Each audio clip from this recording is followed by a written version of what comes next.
नमस्कार।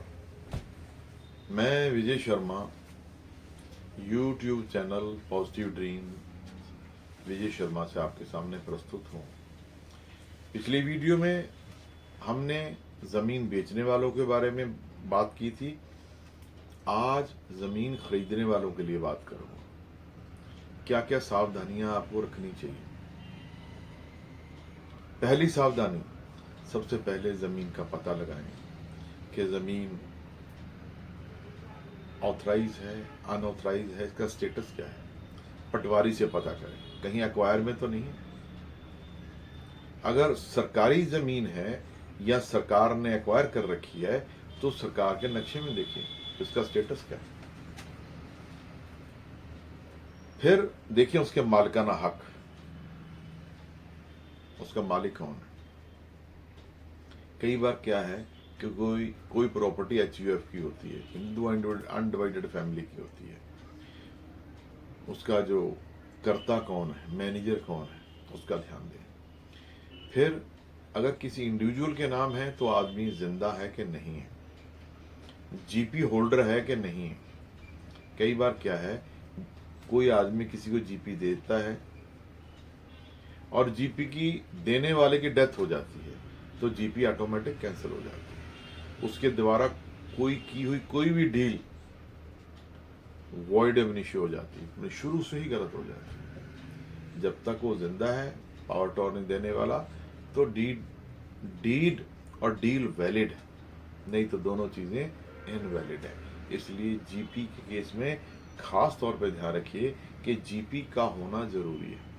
यदि जीपी नहीं रहा तो सारी डील कैंसिल हो जाएगी और उसके बाद रजिस्ट्री हो भी जाएगी तो फर्जी होगी, तुम्हारे मालिकाना हक उस पर नहीं रहेंगे। तीसरा, आपने कितना पैसा लगाना है, आपके पास उसका इंतजाम होना चाहिए। दोनों तरह के पैसे का, जब मैं दोनों तरह का कहता हूं तो व्हाइट भी और ब्लैक भी। हालांकि ये गलत है ब्लैक, पर लोग कर रहे हैं, आप इसको ज्यादा अवॉइड नहीं कर सकते, हो रहा है। परंतु हाँ, मुझे इस बात का यकीन है कि अगले 10 साल में व्हाइट ही रह जाएगा, ब्लैक खत्म हो जाएगा। उसका देखो पैसा कहाँ से लगाना, कैसे लाना है। और कोई भी किसी से कैश लोन मत ले लेना 10,000 से ऊपर। 10,000 के ऊपर कैश लोन मत ले लेना। लोगों को मुगालता है कि साहब 10,000 हम एक साल में 50 बार ले लेंगे ना, साल में एक बार 10,000 से ज्यादा नहीं ले सकते, नहीं तो इनकम ऐड हो जाएगी। इसलिए माय डियर, इस बात का ध्यान रखना। हाँ, जिम्मेदार से ले सकता है, आम आदमी व्यापारी 10,000 से ऊपर नहीं ले सकता।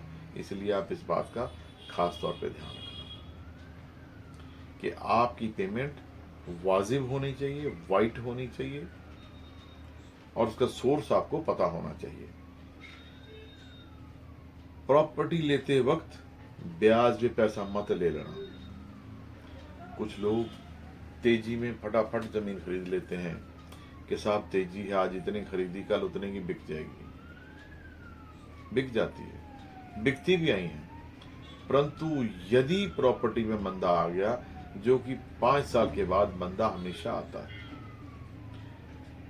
अब तक की हिस्ट्री यही रही है कि 5 साल के बाद प्रॉपर्टी तेजी के बाद 4-5 साल का मंदा आता है। और यदि आपके लेते ही मंदा आ गया तो आप उसे रख भी नहीं पाएंगे, ब्याज भर नहीं पाएंगे। इसलिए ब्याज का पैसा कभी भी रियल एस्टेट में मत लगाना, क्योंकि परेशान हो जाएंगे, वो आपको औने पौने दाम पर बेचनी पड़ेगी।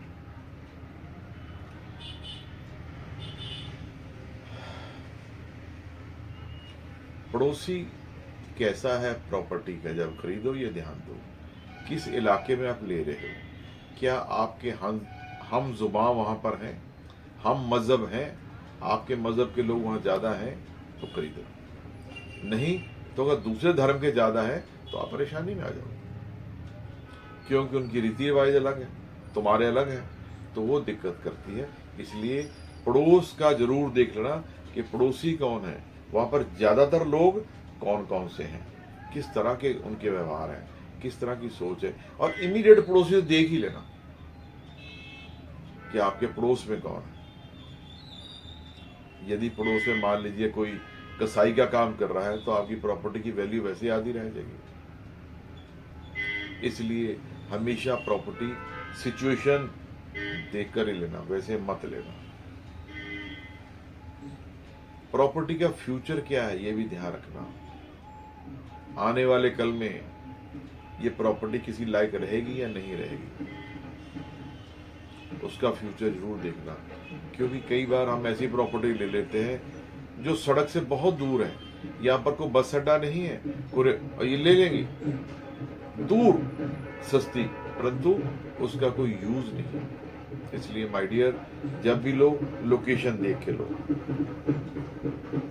यदि प्रॉपर्टी आप अनऑथराइज इलाके में ले रहे हैं तो उसका कब्जा पहले लें, रजिस्ट्री से पहले, चाहे उसकी नींव ही भरवा लें, बाउंड्री करवा लें।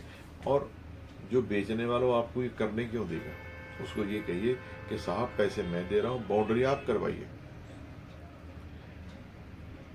और वो पैसे का हिसाब कर लेंगे जितने पैसे लगेंगे। पैसे मैं दे रहा हूं, बाउंड्री करवाइए, अपने पास से मत करवाइए, तो बाउंड्री कर देगा।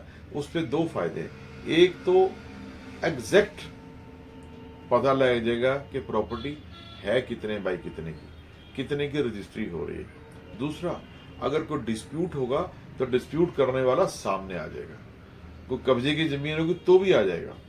इसलिए पहले कब्जा, उसके बाद रजिस्ट्री। कब्जा मैं ये नहीं करूँ चाबी नहीं देगा आपको, बाउंड्री कर लीजिए, नींव भर लीजिए, कहो जी पैसे मैं दे रहा हूँ भरवाइए आप, मैं नहीं कर, तुम भरवाओ, ताकि मालिक बेचने वाले को ये भी ना लगे कि ये तो सब पहले ही कब्जा कर रहा है ना। उसे पैसे दीजिए, कहना बाउंड्री कर दो, नींव भर दो, ताकि हमें एग्जैक्ट लोकेशन मालूम हो जाए। और डिस्प्यूट होता है कोई तो उस टाइम जिनकी जगह होती है सामने आ जाते हैं, तो वहाँ डिस्प्यूट खत्म हो जाएगा।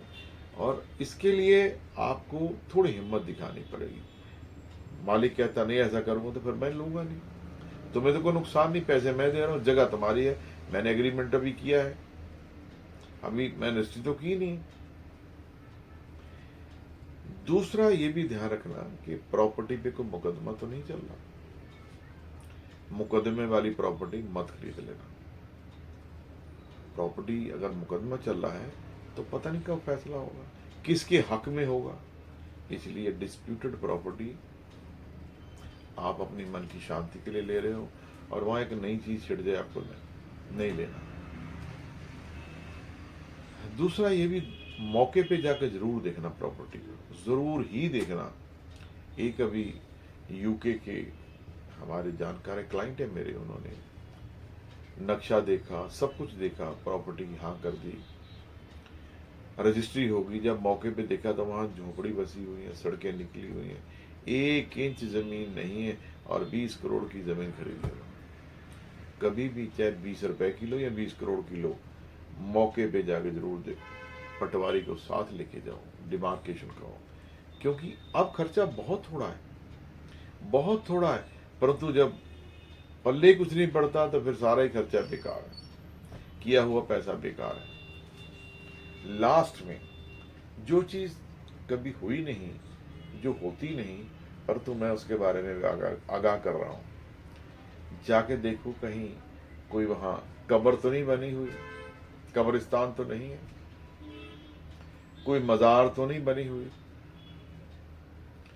और इसके लिए अगर और गहराई से जाया जाए, यदि 1000-2000 और भी खर्च करने पड़े, किसी तांत्रिक को ले जाओ, देखो यहाँ कोई ऐसी नेगेटिव चीजें तो नहीं दफनाई है भाई। ये सारी चीजें जब ध्यान दोगे, क्योंकि मेरे एक मिलने वाले ने पंचकूला में प्लॉट लिया, जिसको बाद में मालूम हुआ वहां के मजार थे और सालों से मजार थे, और उसको प्लॉट औने पौने दामों में बेचना पड़ा। इसलिए कभी भी बिना देखे, बिना पूछे प्रॉपर्टी ले मत लेना। और दलाल तो आपके पास होना चाहिए, मजबूत दलाल होना चाहिए, परंतु दलाल पे आपको 100% भरोसा नहीं करना चाहिए। अपनी आंखों पे भरोसा करो, अपने दिमाग पे करो, अपने किसी मित्र पे करो, उतना ही प्रॉपर्टी डीलर पे भी करो,